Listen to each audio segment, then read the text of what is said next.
Hashtag penghapusan status pengungsi itu reletnemen menjadi solusi terbaik dari perspektif pemerintah dan PBB sesuai dengan konvensi tentang pengungsi. Dalam penanganannya, dengan kebijakan itu menjadi awal dari aktivitas relokasi atau pemukiman kembali warga Timur yang berada di kamp dan barak pengungsian ke tempat-tempat yang sudah dipilih dan dibangun oleh pemerintah. Apakah relokasi ke resettlement itu menjadi solusi terbaik penanganan para pengungsi? Ataukah sebuah tindakan yang memunculkan efek domino? Apakah dengan penghapusan status para pengungsi pada tahun 2005 lalu menjadikan para pengungsi sebagai WNI yang memiliki hak dan kewajiban sebagai warga negara?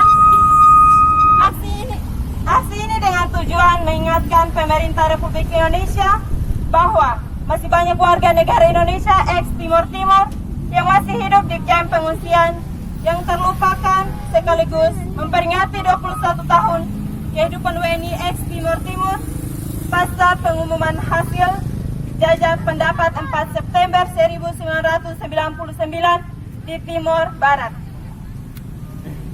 Setelah aktivitas relokasi dari tiap camp atau barak pengungsian, ternyata masih banyak para pengungsi dari camp atau barak yang belum pindah ke tiap resettlement yang telah dibangun.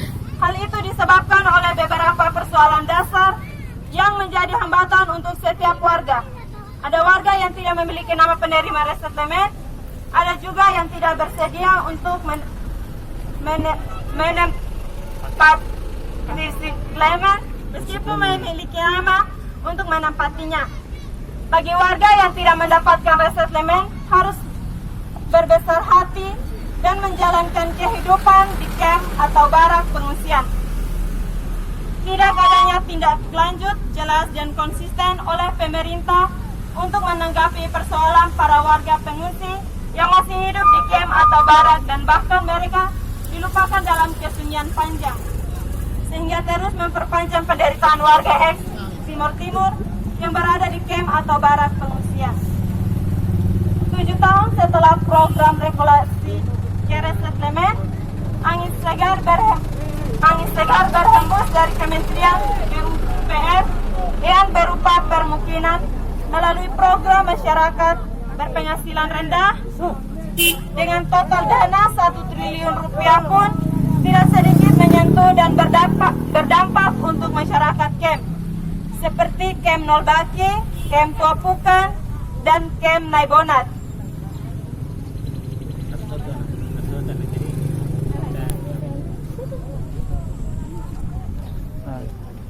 Video dokumenter.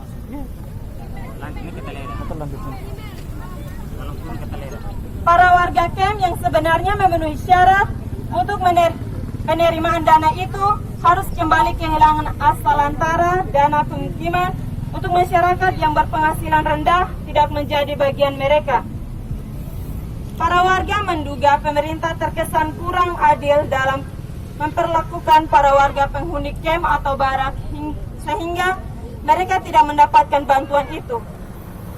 Dan apabila dugaan itu terbukti benar adanya, maka pemerintah yang sejati menjadi alat negara dengan tugas yang melekat padanya untuk menjamin kehidupan warganya kehilangan substansi dari eksistensinya. Maka itu akan memperkeruh dan memperlebar jurang kemiskinan dan kemelaratan pada warga penghuni camp dengan warga negara lainnya. Adapun warga penghuni camp atau barak yang tetap menetap meskipun memiliki kesempatan untuk pindah ke hunian baru. Hal itu menjadi bentuk daripada tindakan kekecewaan para warga pengungsi yang merasa hunian baru yang dibangun oleh pemerintah berupa resettlement sangat tidak layak. Setidak layaknya itu teridentifikasi dari tidak dilengkapinya sarana air bersih, listrik, akses jalan yang memadai. Keadaan diperparah lagi oleh rumah hunian yang sangat kecil dengan ukuran 5 kali 6 meter dan sempit untuk tiap kakak yang memiliki anggota keluarga di atas 6 orang dan tidak tersedianya lahan garapan. Mayoritas dari para penghuni camp adalah petani yang keseharian untuk menyampaikan aspirasi agar Lanjut. pengguna jalan tidak terganggu. Kami mohon silakan menyampaikan aspirasi Anda. Lanjut. menentukan hidup pada lahan garapan sewaktu di Timur Timur. Para pengungsi merasa kebijakan relokasi pada setiap resettlement dengan setiap persoalan itu secara tidak langsung membunuh mereka dengan perlahan-lahan.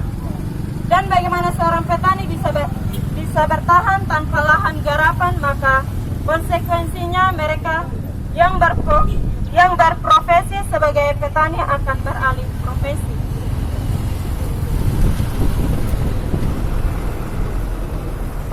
Persoalan itu menjadi lebih runyam ketika tempat yang menjadi hunian baru itu dibangun pemerintah di atas tanah milik masyarakat lokasi tanpa kejelasan dan ganti rugi.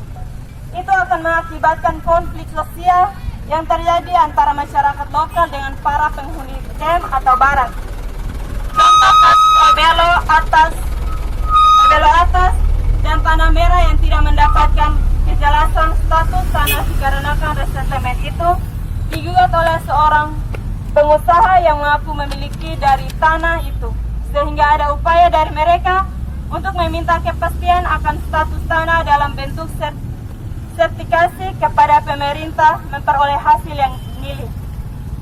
Kasus lainnya adalah tanah hunian baru yang diukur sewaktu program nasional tahun kemarin hanya diberikan sertifikasi hak guna bangunan. Jika tanah yang terjadi hak dasar untuk manusia bisa hidup darinya hanya digunakan dalam jangka waktu tertentu, akan melahirkan malapetaka baru setelah keluar dari camp atau barak. Karena HGB akan diperpanjang 20 tahun sekali sehingga warga penghuni resettlement itu tidak mendapatkan kepastian status hak memiliki selamanya kecuali harus membeli. Fakta ini ada di resettlement Gria Permai Obelo. Maka dapat dikatakan bahwa dana yang dilokasikan untuk pelepasan lahan untuk dibangunnya resettlement seperti pada resettlement GPO Obelo atas dan Tanah Merah serat kepentingan dan memiliki indikasi manipulasi uang negara. Dipindahkan dari camp ke resettlement dengan harapan hidup dalam kepastian malah menjadi masalah baru, sama seperti efek domino.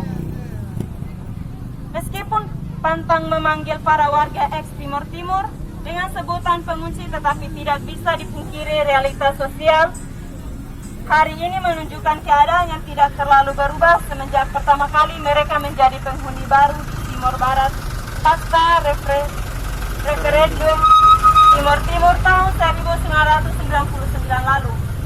Keadaan tidak berubah dalam artian mereka masih hidup seperti pada pengungsi pada camp atau barak pengungsian.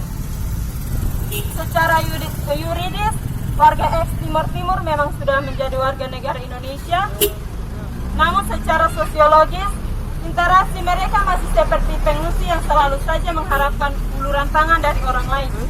Hal itu disebabkan oleh ketidakberdayaan mereka berjuang untuk hidup dalam keadaan yang sangat melarat dan miskin di camp pengungsian.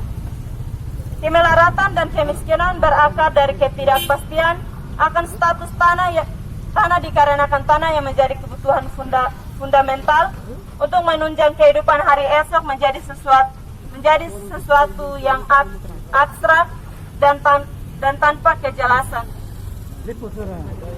Selain mayoritas dari mereka adalah petani yang mutlak membutuhkan tanah untuk garapan, seringkali mereka tidak mendapatkan bantuan dalam cakupan infrastruktur seperti pengalian atau pengeboran sumber air bersih, bantuan rumah, WC umum, dan alat pertanian dengan dalih pemerintah. Tanah yang mereka tempati bukan merupakan status hak milik sehingga mubazir jika diberikan pada para penghuni camp atau barak. dari setiap persoalan yang menyebabkan kemiskinan dan kemelaratan menjadi mutlak tanggung jawab negara. Kondisi ini menunjukkan ketidakberdayaan pemerintah untuk menangani persoalan penghuni barat dan bahkan pembiaran yang dilakukan oleh negara. Bahkan keadaan itu seperti dipelihara oleh oknum-oknum tertentu yang memanfaatkan kemiskinan mereka untuk kepentingan pribadi pada momen-momen pileg, pilkada dan pilpres. Harus diakui bahwa masih banyaknya warga ekstrim Timur Timur yang menghuni camp akibat kelalaian penanganan dari pemerintah, seperti penyediaan resettlement yang bermasalah, tidak adanya pelepasan tanah untuk resettlement tertentu, daerah gersang yang tidak bisa dipakai untuk bercocok tanam, tidak adanya penyediaan air bersih dan sanitasi yang tidak disediakan. Hal demikian yang membentuk perspektif mereka, bahkan bagi orang yang menyaksikan kehidupan mereka masih layak disebut sebagai pengungsi. Agar bisa terlepas dari belenggu kemiskinan ini, mayoritas petani penghuni camp harus diberikan kepastian akan status tanah yang dipakai untuk garapan agar mereka tidak selalu mengharapkan bantuan dari pemerintah. Dari runtutan persoalan di atas, maka kami pemuda-pemudi camp pengungsi Tuapukan memiliki tuntutan sebagai segera ukur dan berikan sertifikat hak milik atas tanah bagi warga camp pengungsian Tuapukan. Sekian dari mengetahui Misafi Agustino, Koordinator Umum, dan Ramos Pas, Koordinator Lapangan. Sekian.